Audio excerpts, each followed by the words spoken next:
بسم الله الرحمن الرحیم. الحمد لله و صلاة و سلام علی رسول الله صلی الله علیه و سلم. درس 22 کلید نهم، معرفی دشمنان توحید. ما و شما وقتی قبلا شروع کردیم در 14 کلید اعتقادی. 3 کلید اول معرفی الله سبحانه و تعالی بود در 6 بخش. باز کلید دوم حقوق توحید بود و کلید سوم لوازم توحید. باز گفتیم 5 کلید دیگه که مربوط میشه به اهل توحید، معرفی اهل توحید، صفات اهل توحید، قصه های اهل توحید، نتایج توحید در دنیا و نتایج توحید در آخرت. 3 کلید اول هم خلاص شد، 5 دوم هم خلاص شد. حالا 5 سومی رو شروع میکنیم که معرفی دشمنای توحید است، صفات دشمنای توحید است و قصه های دشمنای توحید است و نتایج دشمنی با توحید در دنیا و نتایج دشمنی با توحید در آخرت. این 5 اینا ما شما اولیش شروع میکنیم. در حقیقت این 5 که شروع میشه 8 تا دیگه بود، این نومی است دیگه. 9 10 11 و 12 و 13. خب حالا میشه اینو میگیم کلید نهم، معرفی دشمنای توحید. در قرآن عظیم شان دشمنای توحید به اقسام زائل معرفی شده. قسم اول معرفی دشمنان به صورت عام. در قرآن عظیم شان دشمنای الله سبحانه و تعالی به صورت عام چنین معرفی شده. اول مثلا کافران، الله متعال میگه والکافرون هم الظالمون. بناء الله متعال معرفی کرد که کافران دشمنای توحید هستند. دومی دشمن توحید مشرکا هستند. الله متعال میگه انما المشركون نجس فلا يقرب المسجد الحرام. مشرکین نجس هستند، دشمن توحید هستند، باید به مسجد الحرام نزدیک نشن. سومی دشمنای توحید منافقا هستند. والله یشهد ان المنافقین لکاذبون. والله یشهد، الله متعال شهادت میده که منافقا کاذبون، دروغگویا هستند. ان المنافقین فی الدرک الاسفل من النار. الله متعال میگه منافقین در تاترین جای دوزخ جایشان است. سوره نساء آیت 145. چهارمین قسم دشمنای توحید که قرآن عظیم معرفی میکنه مرتدها هستند. مرتد کی است؟ یعنی کسی که اول عقیده توحید می داشته باشه، مسلمان می باشه، کلمه میخونه، لکن با انجام دادن یکی از نواقض ایمان ای مرتد میشه. الله متعال میگه و من یرتد منکم عن دینه. هر کسی که مرتد شود از دین خود فیموت، بازی بمیره، و هو کافر، در حالی که ای کافر است. فاولئک حبطت اعمالهم فی الدنیا و الاخره. تمام اعمال از در دنیا و آخرت چی میشه؟ نابود میشه. اولئک اصحاب النار هم فیها خالدون. این چهارمین قسم دشمنای توحید است. پنجمین قسمش بدعتکارا هستند. بدعتکارا کدام مردم ها هستند؟ الله متعال در سوره نحل آیت 105 میگه انما یفتری الکذب الذین لا یؤمنون بآیات الله. یقینا که دروغ افترا میکنن کسانی که لا یؤمنون بآیات الله، کسایی که با آیات الله ایمان ندارن یا سر الله تهمت میکنن. چیزی که الله نگفته اینا میگه و او رو به الله نسبت میده. مثل که مثلا نصرانی‌ها نسبت پسر دادن برای الله، افترا کردن، دروغ گفتن. یهودی‌ها گفتن عزیر پسر الله هست، نصرانی‌ها گفتن که عیسی مسیح پسر الله هست. به این شکل. ششم قسم ظالمان. و من یتعد حدود الله فاولئک هم الظالمون. الله متعال میگه هر کسی که تجاوز از حدود الله میکنه اینا چی هستن؟ اینا ظالم هستن. عقیده توحید ربوبیت نمیپذیره، بعضی کسا الوهیت نمیپذیره، بعضی کسا در اسماء و صفات مشکل می داشته باشن، بعضی کسا مثلا در حکم الله و حاکمیت الله مشکل می داشته باشن. اینا ظالم ها هستن. هفتمین قسم فاسقا را معرفی میکنه. ولا تکونوا کالذین نسوا الله فانساهم انفسهم. شما نباشید مانند کسانی که الله را فراموش کردند، فانساهم انفسهم، پس فراموش کرد بالایشان نفسایشان را. اولئک هم الفاسقون. اینا فاسقا هستند. سوره حشر آیت 19. دیگه از دشمنای توحید کسایی هستند که حق کتمان میکنند، مثل علمای یهود. ان الذين يكتمون ما انزلنا من البينات والهدى، یقینا کسانی که کتمان میکنن و پشت میپوشانند ما انزلنا آنچه را که ما نازل کردیم، الله متعال میگه من البینات، از دلایل روشن، و الهدى و هدایت، من بعد ما بیناه للناس، بعد از اینکه ما این بیان کردیم بر مردم، فی الکتاب، در کتاب، یعنی در کتاب آمده بود حقایق. این چی میکنه؟ امی حقایقی که در قرآن است یا حقایقی که در سنت است یا قبلا حقایقی که در تورات بود، در انجیل بود، اینا را کتمان میکردن.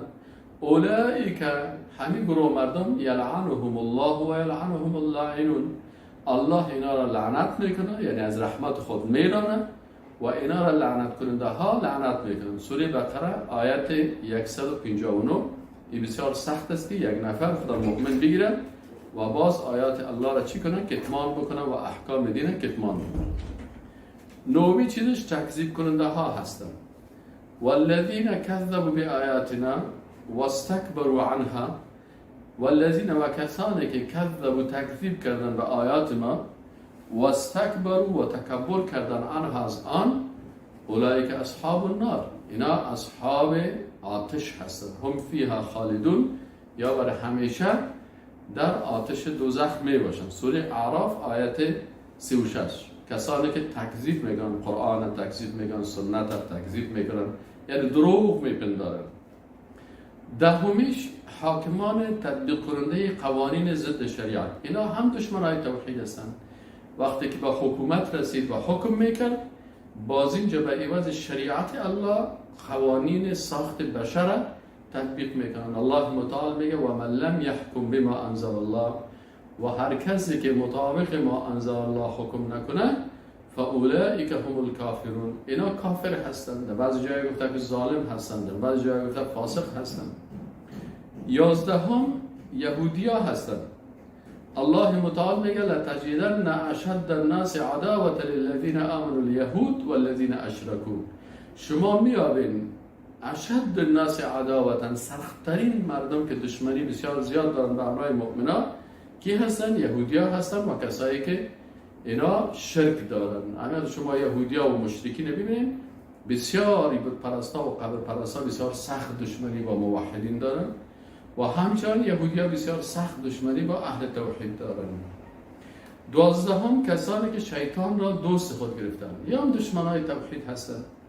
الله متعال میگه فریقا هدا و فریقا حق علیهم الضلاله، یک تعداد مردم هدایت شدن، لکن یک تعداد مردم بالای از اینا اما گمراهی حق شد. چون اینا گمراه شدن؟ انهم اتخذوا الشیاطین اولیاء، اینا رفتن شیطان ها را دوست خود گرفتن. چی شیطان جنی باشن مثل ابلیس و لشکرش، و چی شیطان های انسانی مثل کفار و مشرکین و مرتدین و ملحدین. 15مین علامت یا 15مین نشانه که الله معرفی میکنه دشمنای توحید برای ما و شما، کسانی که شیطان ها دوستشان است. الله متعال میگه انا جعلنا الشیاطین اولیاء للذین لا یؤمنون، ما شیطان ها را گردانیدیم دوست برای کسایی که ایمان ندارند. سوره اعراف آیت 27. 14 کسانی که دوستان کافران، یعنی کسی که کافر دوست خود میگیره، دشمن الله را دوست خود میگیره. الله متعال میگه والذین کفروا، کسانی که کافر شدن، بعضهم اولیاء بعض، بعضی از اینا دوستای بعضی دیگر را هستند. بناهن کافرها یکی دوست دیگه خود هستند. مرتد دوست کافر است، مشرک دوست کافر است. الکفر ملت واحده، یک ملت هستند تمام کافران.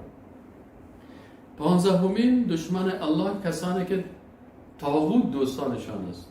یعنی الله متعال گفته که باید با طاغوت دشمن باشین، لکن اینا طاغوت چی کردن؟ دوست خود میگه. الله متعال میگه والذین کفروا، یقینا کسانی که کافر شدن، اولیاءهم الطاغوت، دوستای از اینا طاغوت است.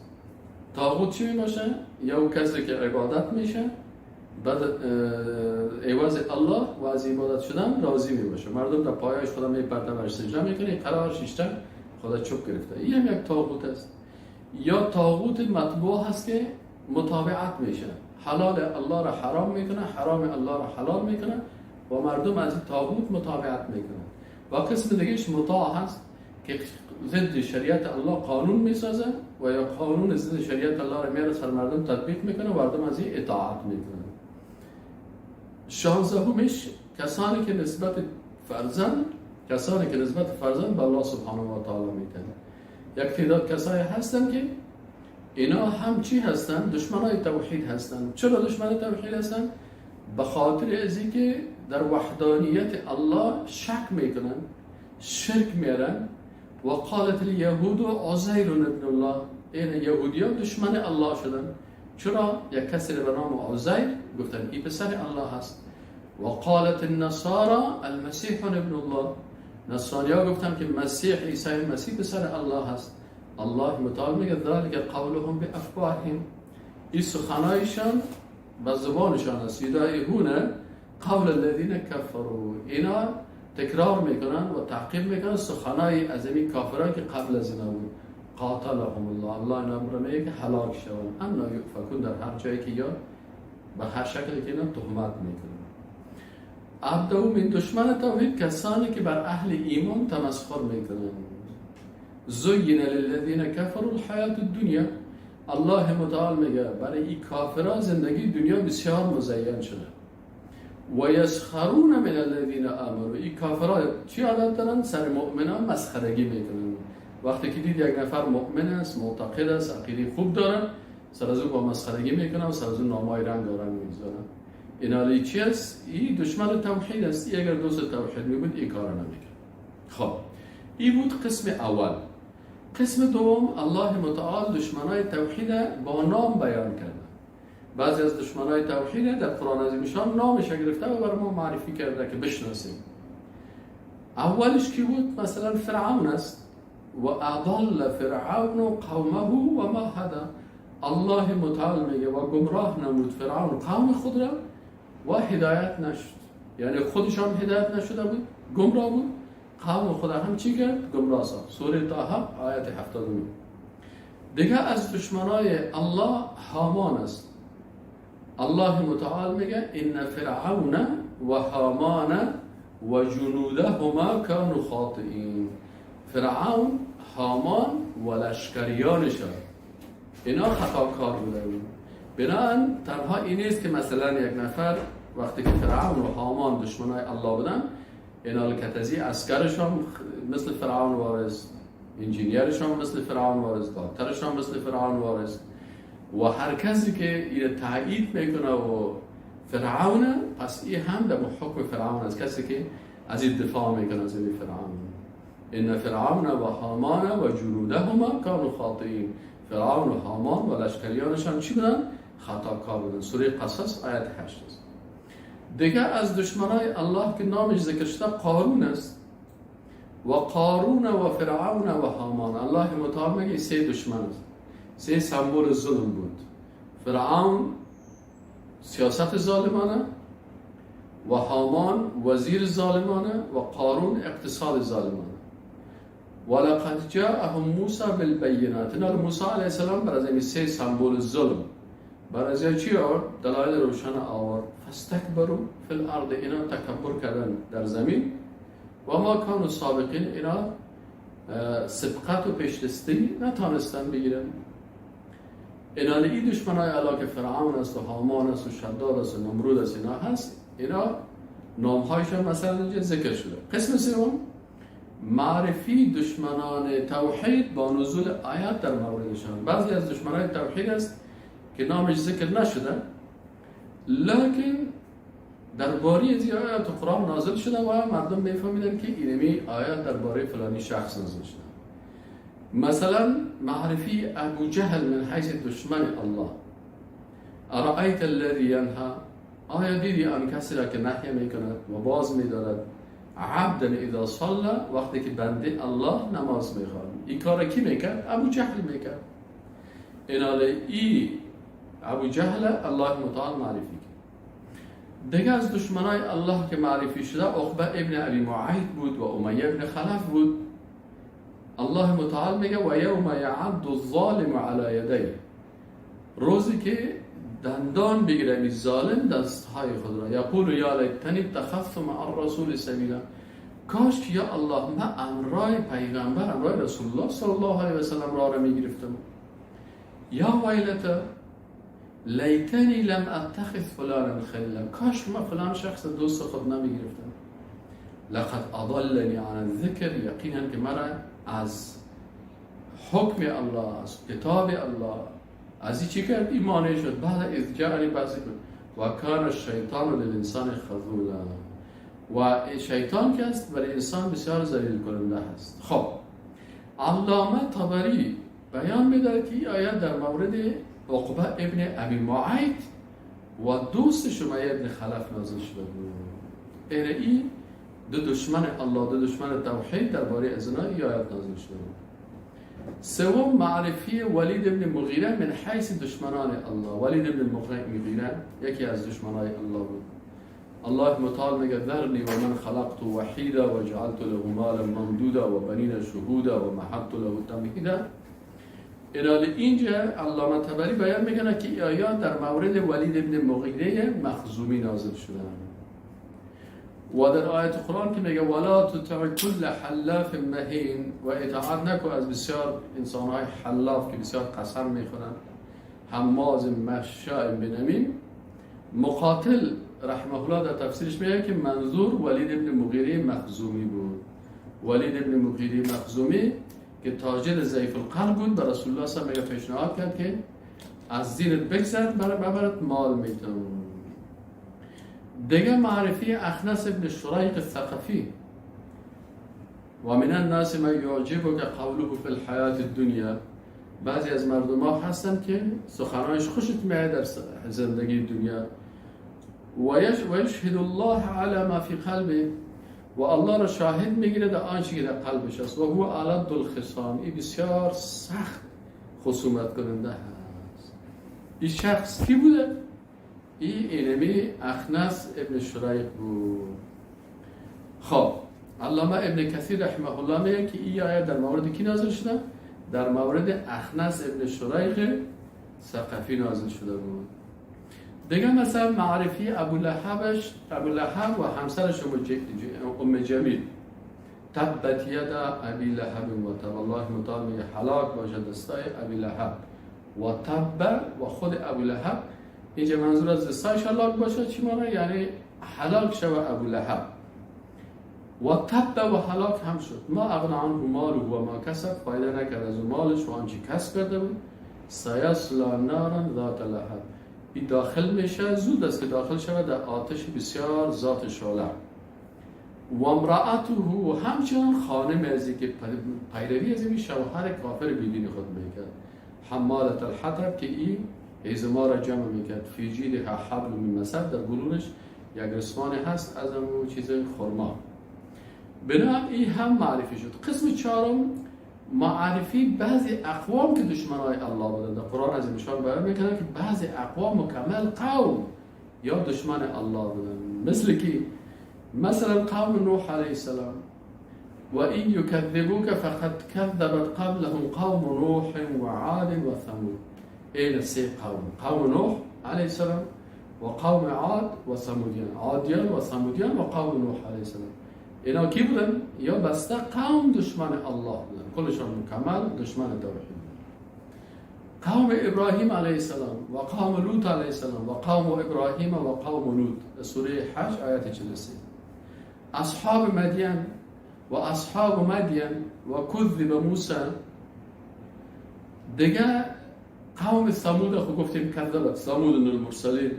قوم لوط علیه السلام کذبت قوم لوط المرسلین. درباریان فرعون. ثم بعثنا من بعده موسی و هارون الى فرعون. الله متعال میگه ما فرستادیم موسی و هارون علیهم السلام و فرعون و ملئه، و اون درباریایش و اون طرفدارایش. به آیاتنا فاستکبروا و کانوا قوم مجرمین. اینا یا قوم چی بودن؟ مجرم بودن. معرفی اصحاب الرس. کذبت قبلهم قوم نوح و اصحاب الرس و ثمود. دیگه اصحاب ایکه و قوم تبع، اینا هم از جمله چی بودن؟ از جمله دشمنای توحید بودن. بنابراین در قرآن عظیم‌الشان ما و شما در کلید خواندیم که الله متعال اکتیداد مردم را من حیث چی معرفی کرده؟ دشمنای توحید معرفی میکنه که شما دشمنای توحید بشناسین که اینا دشمنای توحید بودن. و بعد از این باز در کلید دهم ما شما میخوانیم که این دشمنای توحید چی صفات زشت داشته باشن و چی صفات زشت داشتن و انسانهای مسلمان چه قسم باید خود از صفات از اینا حفظ بکنن. و السلام علیکم و رحمت الله و برکاته.